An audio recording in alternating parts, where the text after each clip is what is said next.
Bom dia a todos. É com grande prazer que participo do IDEI e parabenizo cada um de vocês que está aqui em busca de conhecimentos através dessa medicina que foca muito mais na saúde do que na doença. Sou formado em medicina, sou especialista em ortopedia e traumatologia, mas já há 6 anos trabalho e sou um apaixonado pela medicina da saúde, que é a medicina da longevidade, que é a medicina funcional integrativa. Vou falar um pouco com vocês hoje sobre densidade óssea. Segundo a física, densidade é a relação entre massa e volume de um determinado objeto. Densidade óssea, ela vai me dizer a quantidade de minerais que existe a um determinado volume ósseo, conferindo a este osso, nos dizendo quão esse osso é denso e forte. Então, vamos falar então sobre o osso. Muitas pessoas acham que o osso é um tecido inerte, que é um tecido morto, como se fosse uma pedra, tá? Mas não é verdade. O osso é um tecido vivo e o osso está em constante processo de transformação. É um tecido dinâmico. Ele está em constante processo de remodelação, de formação e de reabsorção óssea. A lei de Wolff é uma lei que afirma que quando um osso está submetido a uma carga, ele reage com formação óssea. E quando esse osso está submetido a uma ausência de carga, ele reage com reabsorção óssea. Então o osso ele está em constante transformação. O osso apresenta funções importantíssimas no nosso corpo. Ele tem função de suportar todo o nosso esqueleto, todas as nossas estruturas, todas as nossas partes moles, nossos órgãos, nossa pele, nossos músculos. O osso serve de fixação para os tendões, para os ligamentos, serve de proteção para os nossos órgãos internos, serve de proteção para a medula óssea, que é extremamente importante para a formação das nossas células sanguíneas. E o osso é a nossa mais importante reserva mineral. As principais células ósseas, aqui é uma lâmina que mostra aqui o osteoblasto. O osteoblasto é uma célula jovem que é responsável pela formação óssea. Esse osteoblasto, quando ele se torna maduro, ele passa a ser chamado de osteócito e ele se torna uma célula lacunar. Ele fica fazendo parte da própria matriz óssea. E nós temos os osteoclastos, que são células grandes, multinucleadas, que são responsáveis pela reabsorção óssea. Aqui nós temos a lâmina do fêmur de um coelho jovem, na qual aqui aparece o endósteo, tá? Aqui na parte direita do vídeo aparece o endósteo. O osso apresenta uma membrana externa chamada de periósteo e uma membrana interna chamada endósteo. No endósteo estão presentes os osteoblastos, que são as células que vão formar a matriz óssea e vão ser também responsáveis pela mineralização dessa matriz óssea. A matriz óssea ela é extremamente importante para dar estrutura ao osso e para dar flexibilidade ao osso. O osso não é uma estrutura rígida, não é uma estrutura completamente rígida. O osso apresenta uma certa maleabilidade. Se ele não tivesse essa maleabilidade, ele seria facilmente quebrável, porque ele não iria resistir aos esforços de rotação, aos esforços de flexão e aos esforços de cisalhamento. Então a matriz óssea, ela apresenta um componente inorgânico, que são principalmente os cristais de hidroxiapatita, que são formados principalmente ali por fosfato de cálcio, mas também existem outros minerais, como o magnésio, o zinco, o cobre, o silício, o boro. E a matriz óssea apresenta uma parte orgânica, que 95% é constituída por colágeno tipo 1. Mas existem também proteoglicanas e glicoproteínas. Destas glicoproteínas, a mais importante é a osteocalcina. A osteocalcina é bem interessante. Ela é uma glicoproteína que ela é secretada pelo osteoblasto e ela tem como principal função estimular o próprio osteoblasto a secretar mais matriz óssea. Mas a osteocalcina que é responsável pela mineralização dessa matriz óssea. Como eu vou mostrar mais adiante, ela é ativada pela vitamina K2, que é uma vitamina extremamente importante para promover a mineralização da matriz óssea e levar o cálcio para dentro do osso, ok? Então, aqui é um esquema mostrando que esse processo de remodelação óssea, ele é contínuo, tá? Ele não para nunca. Porque se parar de haver remodelação óssea, esse osso irá envelhecer. E o osso velho, ele perde a sua flexibilidade, ele vai se tornar muito mais quebradiço. Então aqui nós temos os osteoclastos, né? Os osteoclastos são essas células grandes, multinucleadas, né? São verdadeiros monstrinhos comedores de osso, que eles vão reabsorver o osso, formando essas cavidades de reabsorção. Essas cavidades de reabsorção vão servir de estímulo para que os osteoblastos venham e façam a produção da matriz óssea. Essa matriz óssea não calcificada ainda, ela é chamada de osteóide. Depois essa matriz óssea é calcificada e se inicia todo esse processo de remodelação óssea. Algumas doenças cursam com alterações da densidade óssea. Poucas, raras, são as doenças que cursam com o aumento da densidade óssea. Nós temos alguns exemplos, como a osteopetrose, como a fibrodisplasia ossificante progressiva. São doenças genéticas e hereditárias muito raras, que cursam com um aumento muito grande da densidade óssea. Mas a grande maioria das doenças vão cursar com a diminuição da densidade óssea, como o raquitismo, a osteomalácia, a osteogênese imperfecta, a doença de Paget, a osteodistrofia renal e a mais comum e prevalente de todas elas, que é a osteoporose. Então vou me deter agora a falar com vocês sobre a osteoporose. Então a osteoporose é a mais comum doença óssea nos humanos. A osteoporose é uma doença do metabolismo ósseo que é caracterizada pela diminuição progressiva da massa óssea, ocasionando fragilidade e aumentando o risco de fraturas. A doença de Hashimoto, né, que é a tireoidite de Hashimoto, a doença autoimune da tireoide, ela é uma doença sistêmica que afeta primariamente a tireoide. A osteoporose, eu gosto de dizer que a osteoporose é uma doença sistêmica também, que afeta primariamente o osso. A osteoporose, ela é originada e ela influencia vários órgãos. Então, vários mecanismos e vários órgãos estão envolvidos na gênese e sofrem consequência da osteoporose. Então, não é uma doença estritamente do osso. Tá? A osteoporose é uma doença sistêmica que pode apresentar repercussões muito graves no nosso organismo. Então, 10 milhões de brasileiros, segundo a Abraço, apresentam osteoporose. O que é a Abraço? A Abraço é a Associação Brasileira de Avaliação Óssea e Osteometabolismo. 200 milhões de mulheres no mundo apresentam osteoporose, segundo a IOF, que é a International Osteoporosis Foundation. Mulheres na menopausa, elas perdem de 1 a 2% de massa óssea ao ano. Imagine uma mulher que entra na menopausa aos 50 anos. Quando ela chegar nos 80, se ela perder 1% de massa óssea ao ano, ela terá apenas 70% da sua massa óssea. Se ela perder 2% ao ano, ela terá 40% da sua massa óssea. E o grande problema que nós vivemos atualmente é que as mulheres cada vez mais estão entrando na menopausa mais cedo, né? Tem mulheres com 40, 39, 38 anos já menopausadas.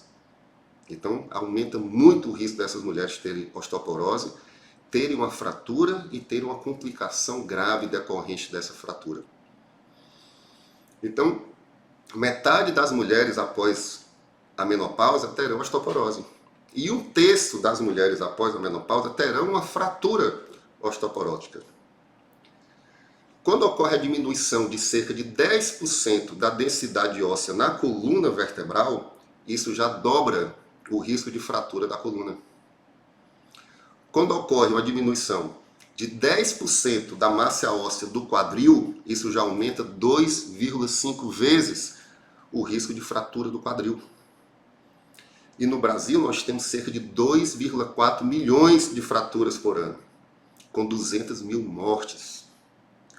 A osteoporose por si só não mata ninguém.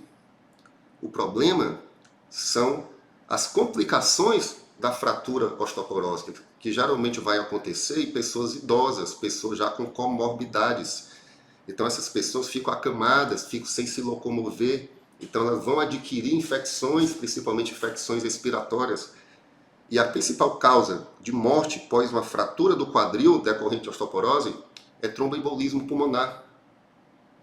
Se forma um trombo na perna, uma TVP, e esse trombo migra para o pulmão.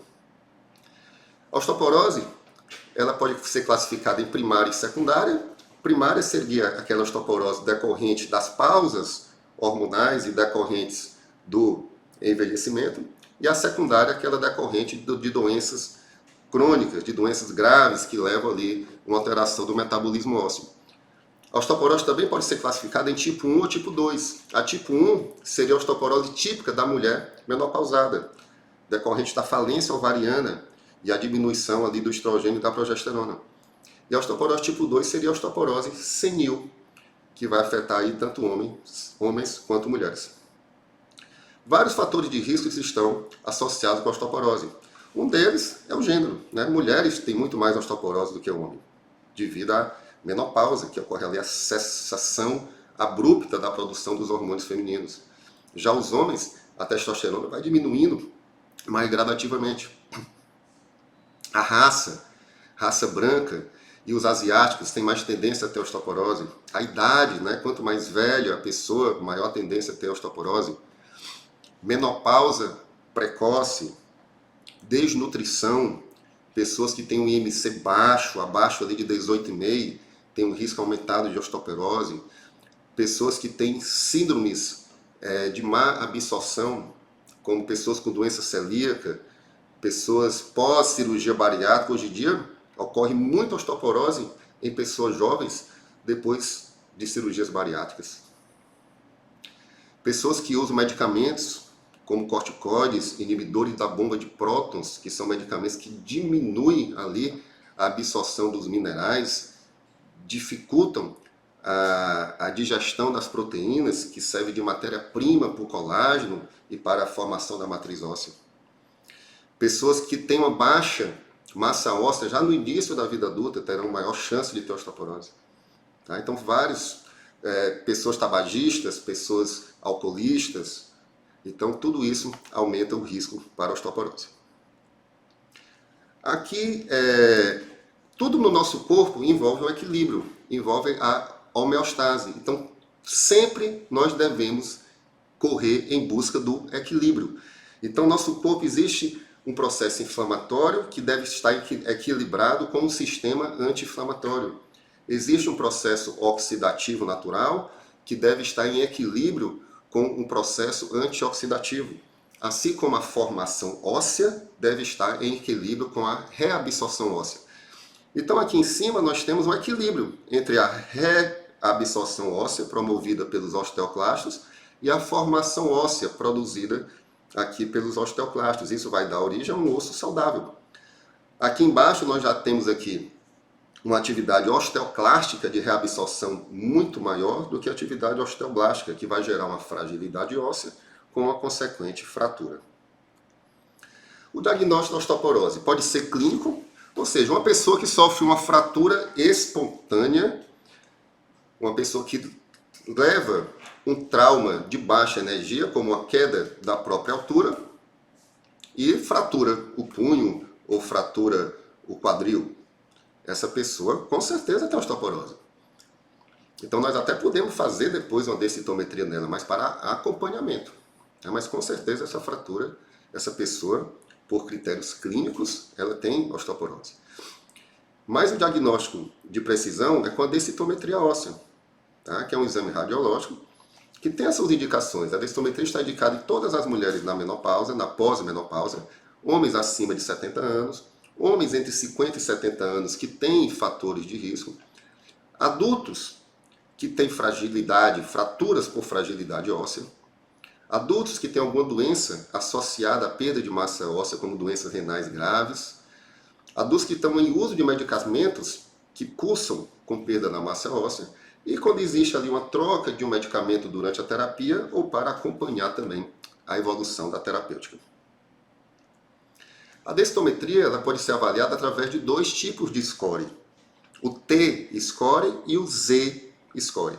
O T-score ele é utilizado para pessoas acima de 50 anos, ou seja, homens acima de 50 anos ou mulheres pós-menopausadas. Ele vai nos fornecer uma comparação da densidade óssea dessa pessoa com uma pessoa jovem saudável. Tá? Então, quando esse score ele é maior ou igual a -1 desvio padrão, o osso é considerado normal. Quando está entre -1 e -2,5, é considerado uma osteopenia, que é uma diminuição da densidade óssea ainda leve. Quando é menor ou igual a -2,5 desvios padrões, é considerado osteoporose. E quando essa osteoporose está associada com uma fratura, é considerado osteoporose grave ou severa. Já o Z-score ele é utilizado para crianças, para mulheres antes da menopausa e para homens abaixo de 50 anos de idade. Então ele nos fornece uma comparação entre a densidade óssea dessa pessoa e uma outra pessoa do mesmo sexo e da mesma idade. Tá?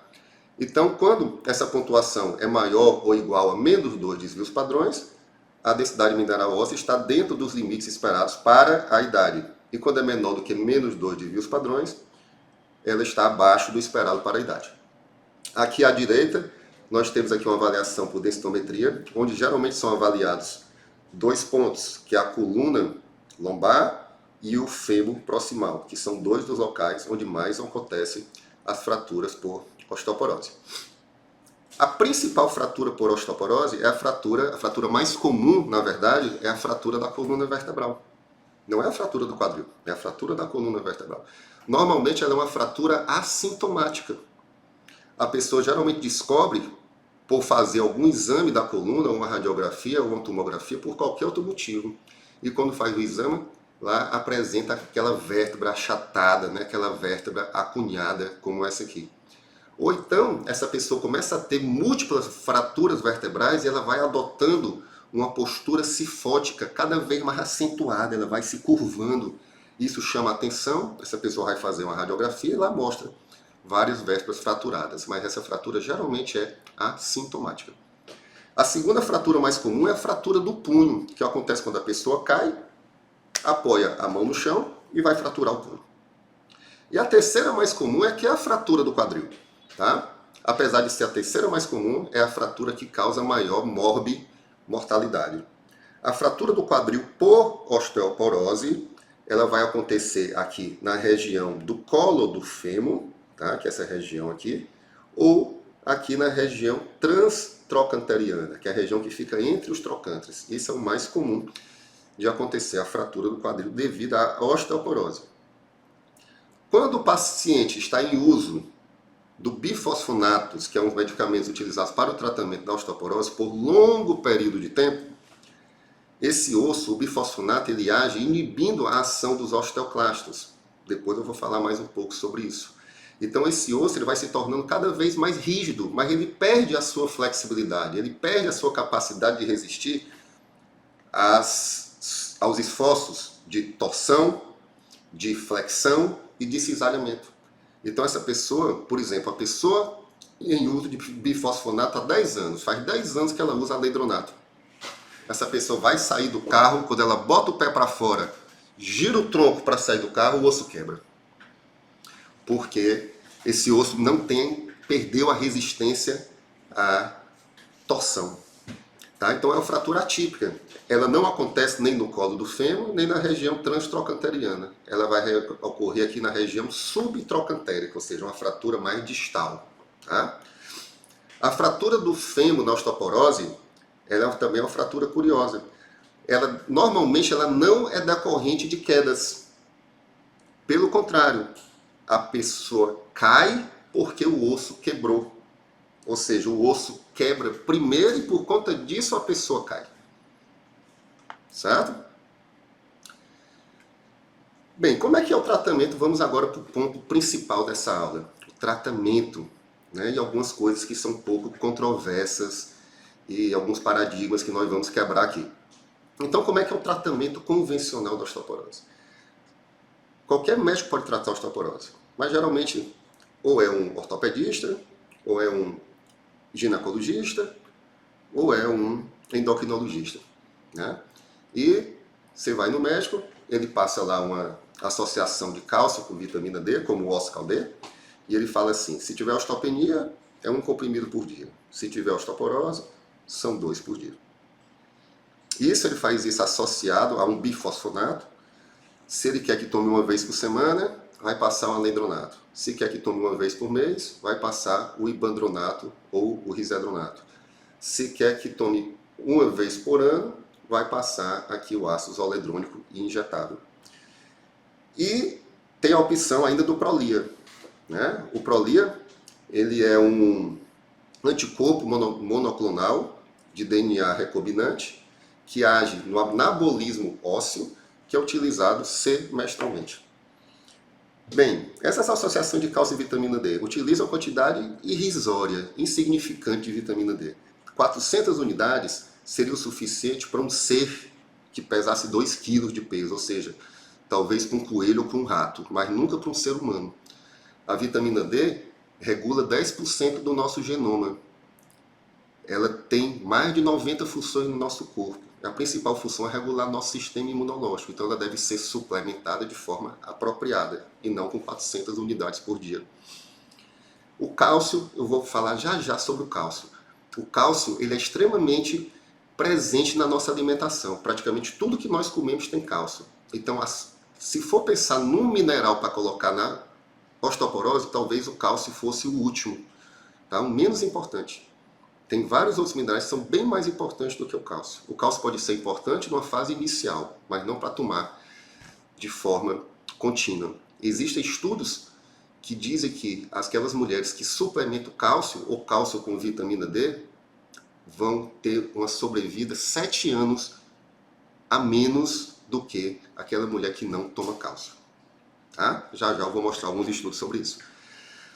Os bisfosfonatos eles agem inibindo uma enzima chamada farnesil difosfato sintase. Essa enzima ela faz parte do ciclo do mevalonato. Ela vai inibir a formação de lipídios isoprenólicos, que são responsáveis pela maturação e diferenciação e proliferação dos osteoclastos.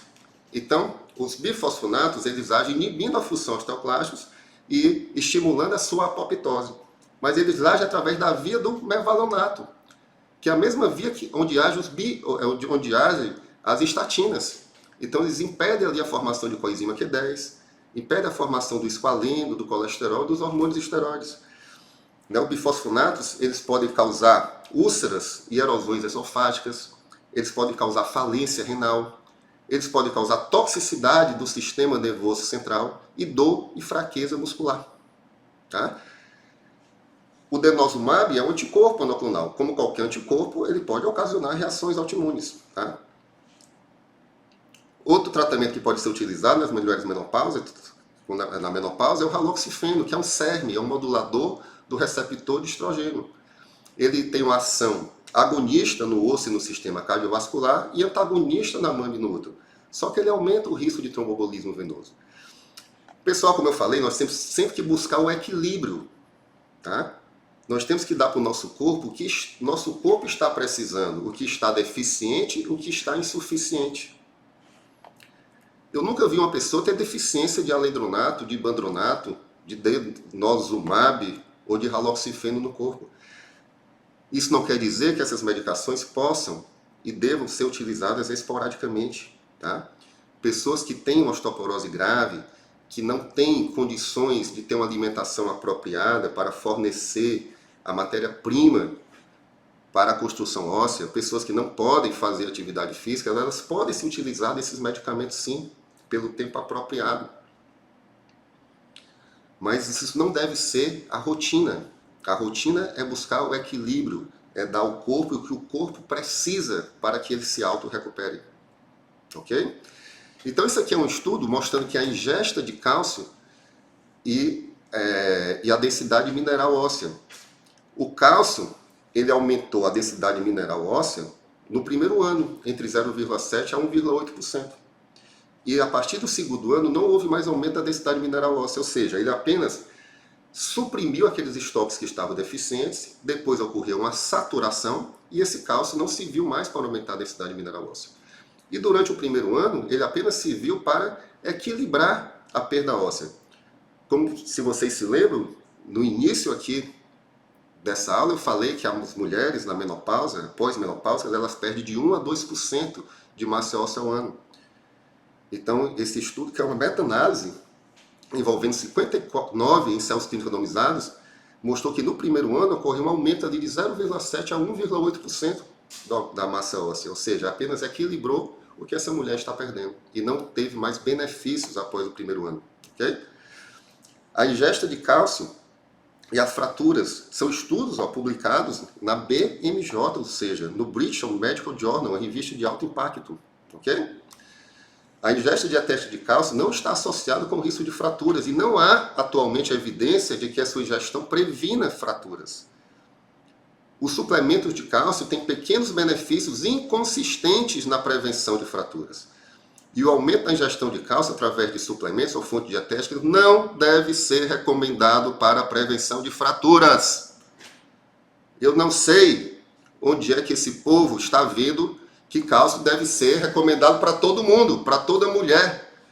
E homens também. Todo dia eu atendo homens e mulheres pedindo para prescrever cálcio. Isso é um absurdo. Tá? Onde é que esse povo está lendo isso? Esse outro estudo está mostrando que os efeitos da suplementação do cálcio e o risco de infarto do miocárdio e eventos cardiovasculares. Foi uma meta-análise com 12 mil, um N de 12 mil, com 15 estudos clínicos randomizados. Mostrou aqui, suplementação de cálcio em relação ao placebo, aumentou o infarto do miocárdio. Suplementação de infarto em relação ao placebo, aumentou AVC. Suplementação de infarto em relação ao placebo, aumentou morte súbita. Aumentou 30% infarto agudo do miocárdio. Nesse outro estudo aqui, mulheres mais velhas, ou seja, pós-menopáusicas, suplementando cálcio e evento vascular, foram 14.971 mulheres pós-menopausadas, utilizando 1 grama de citrato de cálcio por dia, num segmento de 5 anos. Em 5 anos de utilização do cálcio, o grupo controle, grupo placebo, ocorreu 10 infartos do miocárdio. No grupo do cálcio ocorreu 21, ou seja, um aumento de 112% do risco de infarto do miocárdio. E ocorreu também um aumento de 42% de AVCs. Esse outro estudo aqui mostrando que a suplementação de cálcio com ou sem vitamina D aumenta o risco de eventos cardiovasculares. Tanto aumenta aqui, infarto do miocárdio, quanto aumenta AVC. Na verdade, a vitamina D, junto com o cálcio, a vitamina D aumenta a reabsorção de cálcio. Então, ela vai aumentar ainda mais esse efeito deletério do cálcio. É para utilizar a vitamina D? Sim. Pode utilizar cálcio? Sim. Mas nós temos que utilizar também os elementos que são antagonistas do cálcio. Nós temos que utilizar magnésio, nós temos que utilizar a vitamina K2, que vai levar esse cálcio para onde ele deve ir, que é para dentro do osso, e não para dentro das artérias.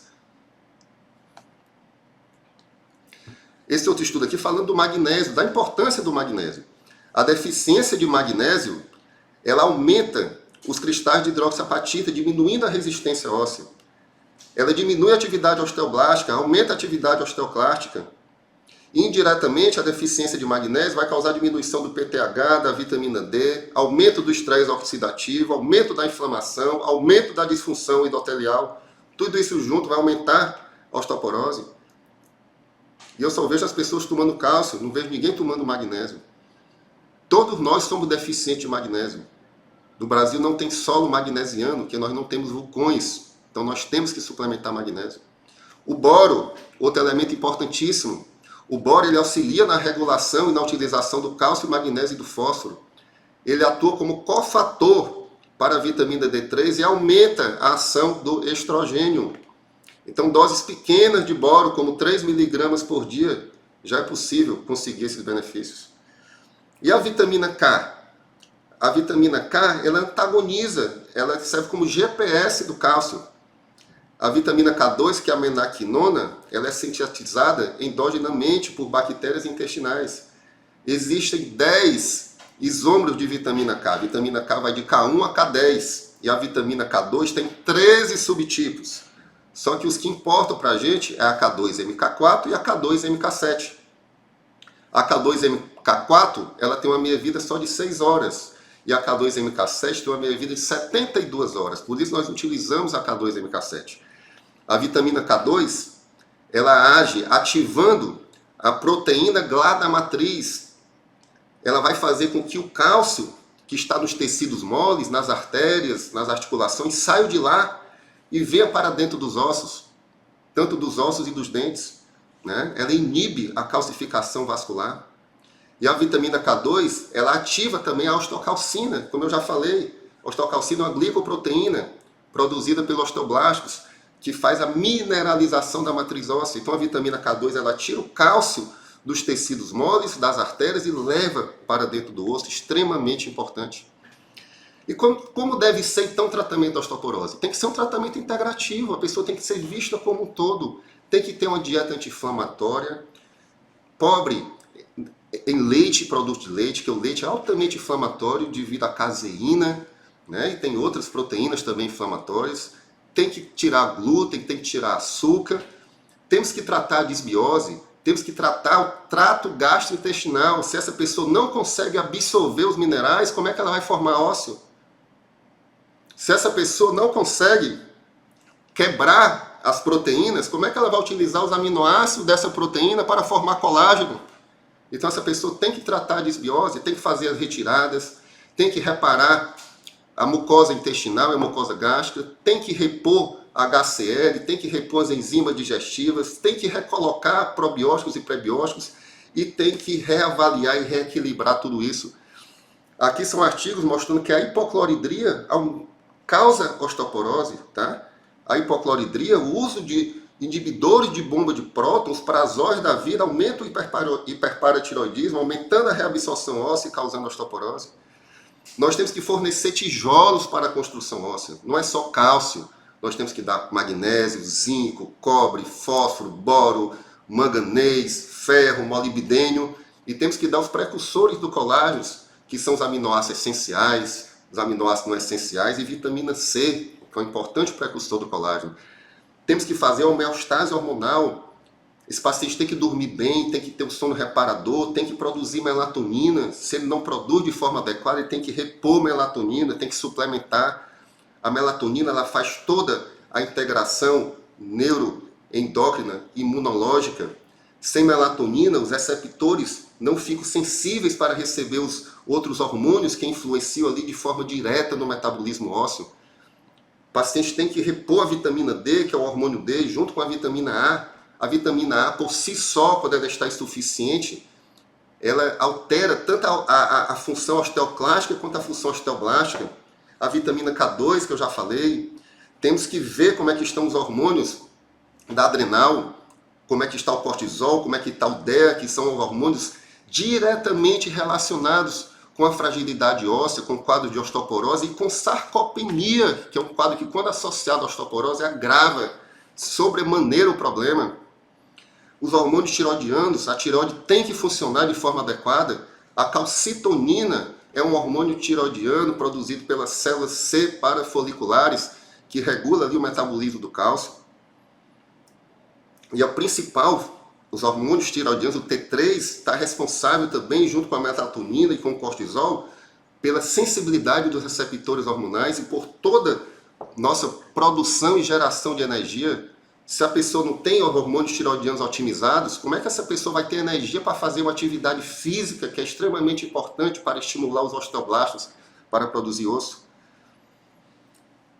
Tem que repor o estrogênio, se essa pessoa é deficiente. O estrogênio, ele atua inibindo atividade osteoclástica, a progesterona atua estimulando a atividade osteoblástica, assim como a testosterona também atua estimulando a atividade osteoblástica. Então, todos esses hormônios, eles atuam em conjunto, em sincronia, em harmonia. Então, se eles estão deficientes e insuficientes, eles têm que ser repostos de forma apropriada. E a atividade física é extremamente importante. Qualquer atividade física, mas para a osteoporose, o melhor seria uma atividade física de impacto ou uma atividade de resistência. Como eu falei na lei de Wolff, o osso responde com o aumento da formação óssea quando ocorre o aumento da carga sobre o osso. Ok, pessoal? Espero muito ter mostrado para vocês uma outra forma de ver a osteoporose e uma outra forma, uma forma mais ampla de tratar essa doença tão importante, tão prevalente no nosso meio. Aqui estão meus contatos. Muito obrigado a vocês e um bom final de semana para todos.